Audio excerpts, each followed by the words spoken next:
Most of the time, the show's looking backwards at sci-fi books from the past, but I don't want to completely ignore more recent books. So today we're going to look at a set of novellas with a stellar reputation, Nnedi Okorafor's Binti trilogy.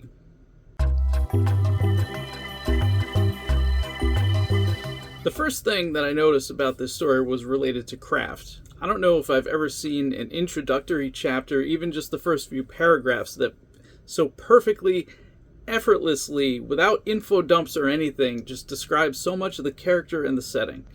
I was going to say I hope university writing courses analyze it in their classes, but Dr. Okorafor teaches creative writing at the university level, so I guess they do. Either way, we're in very good hands here craft-wise, not just in structure, but I really enjoyed the story as well as the characters. And if you're looking for interesting sci-fi ideas, these stories are full of them. As we meet Binti, she's sneaking off to attend university off-planet, and how am I going to explain the premise without significant spoilers? I like a challenge. Binti's a young woman, so there are elements of immaturity to her character at times, but this is balanced with two important sides to her. She's beyond brilliant at math, which has ascended to a point of almost magic in this setting, and she's a harmonizer. And it's that skill she brings to bear when the ship taking her to university is attacked by the Meduse, a belligerent alien race who find Binti more than they bargained for in ways that even she doesn't expect. I loved all the aliens, whether it was the warlike Meduse or the living ships that the characters travel in, or the university stocked with all manner of interesting alien types. Not a lot of humanoids, which is perfect for this setting. Humans are no big deal in the greater galactic culture here, which is always fine by me. Capital P people come in many different forms. And as Binti develops a friendship with the alien Oku, we get a window into his culture as well. More than that would be spoilers, but I think even if you're not all that interested in Binti, I still think it's worth a shot. It's a quick read, and you may be pleasantly surprised enough to continue with the other novellas. And if you're at all interested but haven't gotten around to it, like me, let this video be the thing that gives you the kick in the pants you need to check it out. Go now! So in the collected novella trilogy, there is a short story called Sacred Fire that takes place between Binti and home. It deals with Binti's friend Oku, the recently transitioned human Haifa, and the bear on an impromptu trip out to the Red Desert outside Uni, helping Binti cope with her recent trauma as she settles in at the school. I've read some people express that they thought Binti overcomes her trauma too quickly, which I'm not sure I agree with, but if so, I think they must have missed the story. Well, it's not necessarily essential. It's very well done and very much worth reading.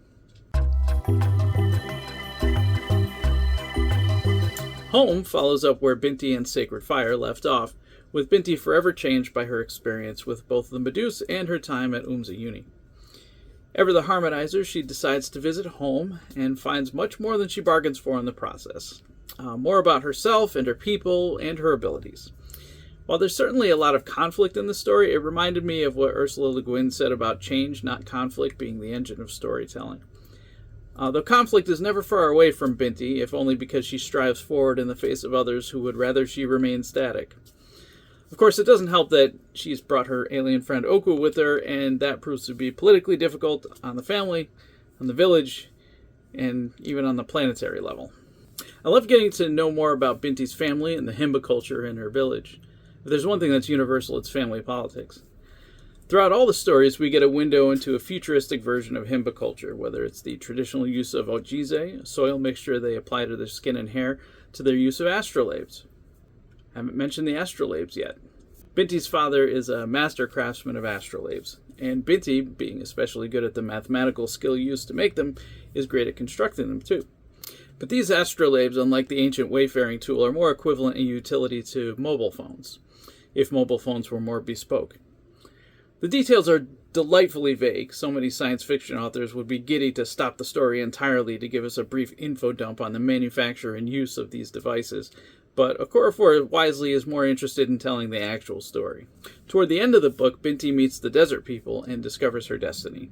This could have been where the story lost me. I'm pretty bored with Chosen One narratives, but instead I was satisfied with the way everything fit together.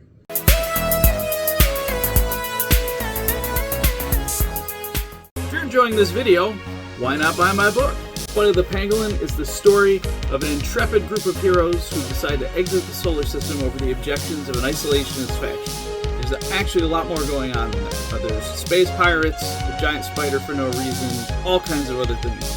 Buy it now online wherever you buy books or at our website, www.thepangolinrepublic.com. You can also get fun t-shirts and random other stuff if you want.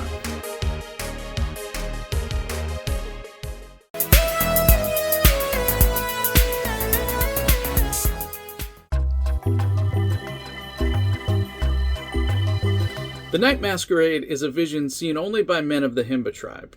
Its appearance signifies change, revolution. But what happens when it's seen by Binti? Binti has gone through a lot in the previous stories, but she really goes through it in this one. The greater political fallout from Binti and Oku's visit really hits here, and Binti finds her place in the universe. This is the longest story, and the most stuff happens. There's a couple of tropes that get implemented here at the end that I'm not sure I'm a fan of, but overall I think that the final installment sticks the landing anyway. Winnie, the desert boy introduced in Home, becomes a main character here and gives Oku some stiff competition. Also, I am a sucker for sky whales, so that's a point in this story's favor. Over the course of the series, the world building definitely stands out as a highlight. Because I came into the story pretty ignorant of a lot of African culture, I don't really know how many cultural details are based in reality or were made up for the books. Regardless, I felt like the mixture of real details, like the ojize that Binti wears, which is a thing the Himba people do today, and for instance the construction of astrolabes, which is certainly not a thing currently, are the secret sauce that gives the story a stake in truth, whether it's true or not. Ultimately, a lot of that secret sauce is also the African futurism, which opened my mind up to challenge Western defaults I didn't realize I had. I've always said that travel is a great way to open your mind to new ideas, but books like this might be even better. Dr. Okorafor did a pretty good TED Talk about African futurism. I'll try to link to it downstairs. Part of me feels like if you try the first novella and you don't like it, you might warm up to it by the second one. But if you read the second one, you may as well read the third one too. I don't know.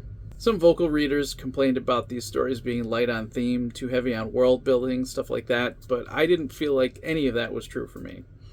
The theme of identity is a constant throughout the stories, and not just thinking about identity as change, but about becoming more. I really liked the stories. It felt good to get a fresh perspective, a voice that felt genuinely new. So a relatively short video for a few short novellas that I highly recommend. Definitely check them out. So should I read more African futurism or Afrofuturism books? Which do you recommend? Let me know in the comments. We'll see you next time.